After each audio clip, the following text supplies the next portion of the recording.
Are you ready to fix your relationship? Then get ready to fix yourself. If your broken relationship must be fixed, then you must be ready to work. There are a few things you need to consider first before you go ahead to fix your relationship. Determine if the other person wants to fix the relationship. There is no sense in trying to fix something if you are the only one willing to do the work.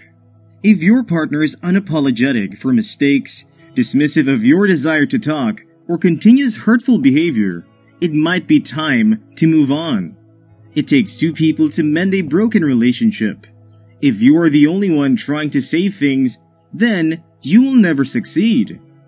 Another thing to take into consideration is to determine why the relationship is in trouble. All relationships go through rough patches at one point or another.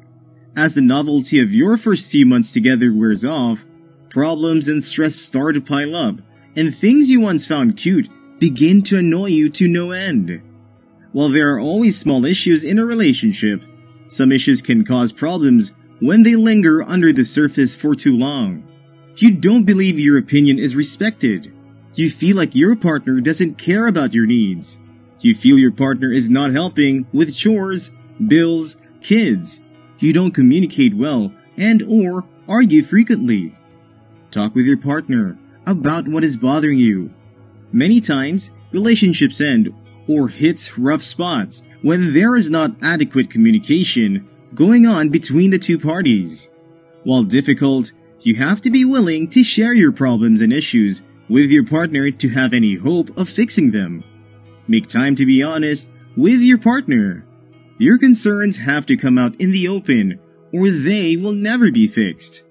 After learning this thing, do is understand how to fix the wedding, of course, with the help of the Lord. As an individual in a relationship, you must understand why a relationship fails, and some of the reasons are a clashing of expectations. All suffering and unhappiness in life comes down to a failure of expectations. Getting mad, sad, or frustrated is all a result of disappointment.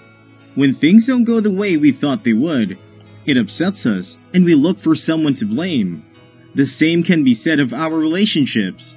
One of the most common reasons for a coupling breakdown is a clashing of expectations. Somewhere along the line, the two of you came to expect different things from each other and couldn't keep up the game. This isn't a good thing or a bad thing. It just is, and it's something that happens naturally over time. We change, and as we change, the things we want from life and the people around us change. The key to happiness is realizing this, and realizing too that everything is impermanent.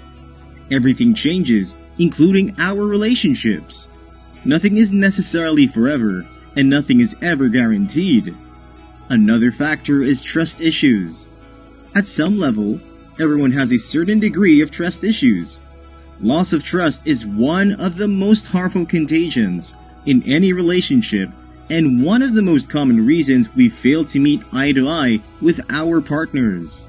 Trust issues can stem from many factors, including childhood trauma, but it always results in some unsavory behaviors that can be damaging not only to ourselves but to our partners and families as well.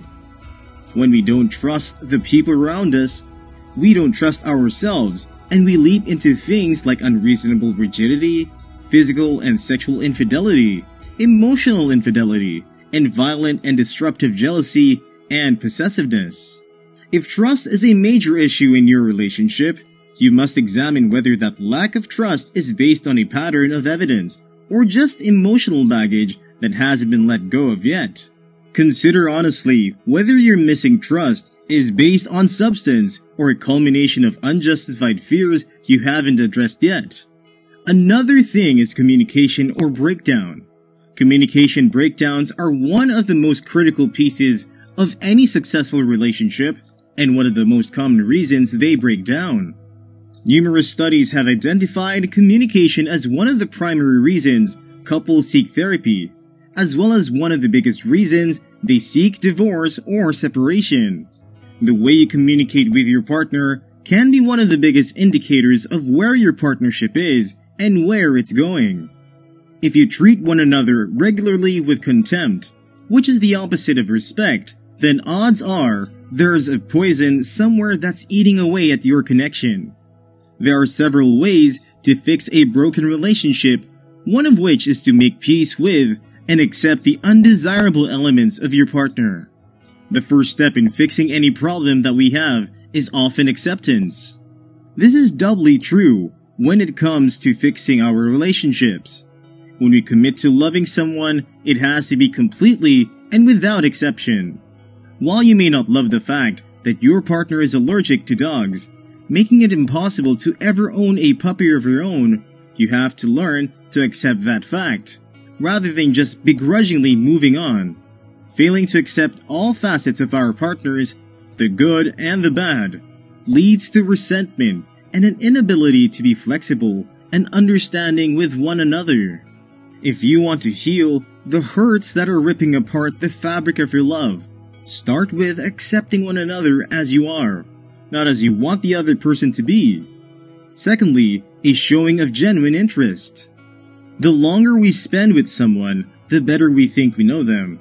When we get too comfortable, we go on autopilot, and when that happens, we can forget to show genuine interest in our partners and the things that are important to them.